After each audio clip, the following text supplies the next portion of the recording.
বন্ধুসকল আপোনালোকে মহিলাৰ অধিকাৰৰ বিষয়ে কিমান জানে আজি মই আপোনালোকক 10টা মহিলাৰ অধিকাৰৰ বিষয়ে কম যিবোৰ নেকি আপুনি নিশ্চয় নাজানে চাগে আপুনি পুৰুষ হওক বা মহিলা হওক এই অধিকাৰসমূহৰ বিষয়ে জনাটো সকলোৰে বাবে অত্যন্ত জৰুৰী কথা গতিকে ভিডিঅ'টো স্কিপ নকৰাকৈ চাব যদি স্কিপ কৰে তেতিয়াহলে আপুনি ভালদৰে বুজিবলৈ সক্ষম নহব লগতে আপোনাৰ পৰিয়ালত থকা ওচৰে পাজৰে থকা সকলো মহিলাক এই ভিডিঅ'টো শ্বেয়াৰ কৰিবলৈ নাপাহৰিব যাতে সকলোৱে নিজৰ নিজৰ অধিকাৰৰ বিষয়ে জানিব পাৰে মহিলাৰ অধিকাৰসমূহ নাম্বাৰ 1 এগৰাকী মহিলাক তেওঁৰ ইচ্ছাৰ বিৰুদ্ধে কোনো ব্যক্তিয়ে যৌন সংগমৰ বাবে হেঁচা প্ৰয়োগ কৰিলে সংশ্লিষ্ট ব্যক্তিগৰাকীৰ বিৰুদ্ধে মহিলাগৰাকীয়ে আৰক্ষী থানাত অভিযোগ দাখিল কৰাৰ অধিকাৰ আছে ভাৰতীয় দণ্ডবিধি আইনৰ 374 ধাৰা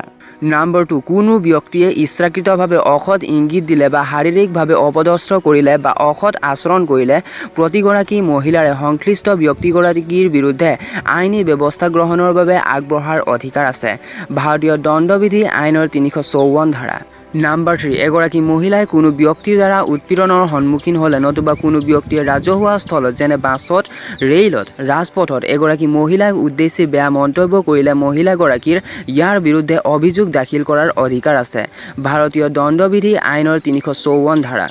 নাম্বাৰ 4 এগৰাকী মহিলাৰ স্বামীয়ে মহিলাগৰাকীক ধন সম্পত্তি বিচাৰি শাৰীৰিকভাৱে বা মানসিকভাৱে নিৰ্যাতন কৰিলে বা মহিলাগৰাকীয়ে তেওঁৰ স্বামীৰ দাবী কৰা মূল্যৱান সম্পদ দিবলৈ সন্মত নোহোৱাৰ ফলত মহিলাগৰাকীৰ ওপৰত তেওঁৰ স্বামীয়ে নিৰ্যাতন চলালে মহিলাগৰাকীৰ তেওঁৰ স্বামীৰ বিৰুদ্ধে আৰক্ষী থানাত অভিযোগ দাখিল কৰাৰ অধিকাৰ আছে ভাৰতীয় দণ্ডবিধি আইনৰ 498 এ ধাৰা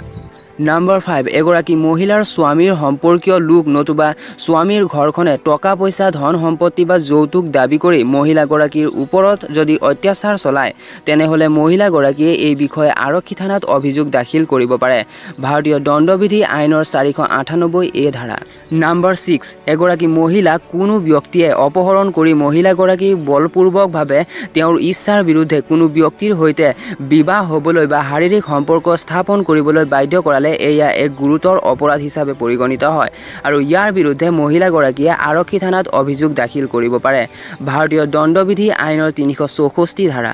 নাম্বাৰ 7 কোনো ব্যক্তিয়ে এগৰাকী মহিলাক তেওঁৰ কৰ্মক্ষেত্ৰত যৌন সম্পৰ্কৰ বাবে অনুৰোধ কৰিলে বা তাৰ বাবে দাবী কৰিলে মহিলাগৰাকীৰ উদ্দেশ্যে কোনো অশ্লীল মন্তব্য আগবঢ়ালে নতুবা অশ্লীল আচৰণ প্ৰদৰ্শন কৰিলে মহিলাগৰাকীয়ে তেনে ব্যক্তিৰ বিৰুদ্ধে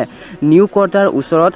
অভিযোগ দাখিল কৰিব পাৰে পৰৱৰ্তী পৰ্যায়ত উচ্চতম ন্যায়ালয়ে নিৰ্ধাৰণ কৰা নিৰ্দেশ অনুসৰি অভিযোগ দাখিল কৰা হয় নাম্বাৰ 8 মহিলাগৰাকী যদি সাক্ষী হয় তেতিয়া ঘনিষ্ঠ সম্পৰ্কীয় লোকৰ উপস্থিতিত তেওঁৰ ঘৰতে পৰীক্ষা গ্ৰহণ কৰাৰ অধিকাৰ আছে ধাৰা 160 CRPC নাম্বাৰ 9 সকলো কাৰ্য সঠিক বুলি নিশ্চিত আৰু সন্তুষ্ট নোহোৱা পৰ্যন্ত মহিলাগৰাকীয়ে FIRত চহী কৰিব নালাগে